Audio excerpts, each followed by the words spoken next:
J'ai été écolabellisée l'année dernière, mais je me dis qu'il y a toujours dans ces rencontres-là des tas de choses à apprendre pour continuer à s'améliorer. J'ai fait la rénovation de la maison, c'est une maison de famille. Quand j'ai fait la rénovation, je me suis basée sur les critères de l'écolabel pour le refaire.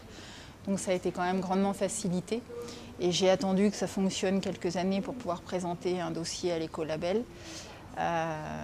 Qui n'était pas suffisamment complet les premiers temps parce qu'on manque de temps quand on est tout seul dans une structure à vouloir tout faire.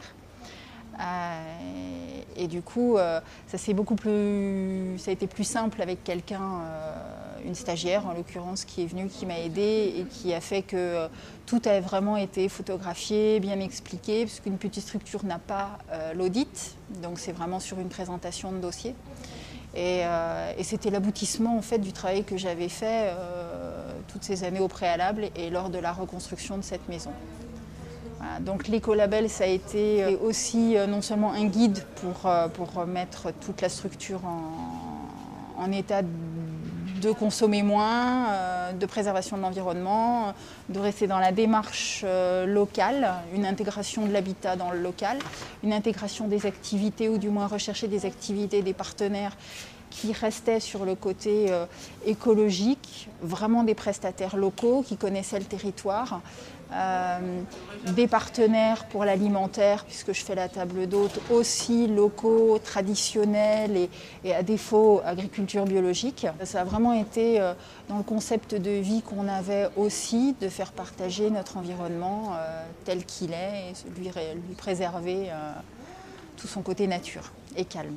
L'étiquetage, ça m'a bien plu. Je me dis, par contre, le coût qui a été annoncé, même si une petite structure, je ne peux pas le passer comme ça. Donc peut-être voir le globaliser par le CRT, qui nous aide énormément avec le Club Voyage et Responsable. Le Green Globe, le coût du Green Globe, mais ça s'était couru d'avance, était beaucoup trop important. En ayant 5 chambres, on ne peut pas rentabiliser ce coût comme ça. Et je me dis Green Globe, pour l'instant, on s'aperçoit qu'on travaille beaucoup plus sur du local. Donc, vu ma situation, c'est beaucoup de Grand Ouest. Éventuellement, ça va un peu à l'autre bout de la planète, mais ça reste du spot. Et du coup, non, le Green Globe, pour l'instant, est trop ambitieux, sauf s'il modère le coût. Un peu comme cette fameuse carte d'évaluation, je trouve effectivement très intéressante, puisque c'est un nouveau départ pour pouvoir avoir une nouvelle progression et réactualiser tous les ans est un principe intéressant. Les progrès qu'on a mis en place récemment, après avoir obtenu l'écolabel européen, on a continué sur l'évolution concernant la réduction des déchets.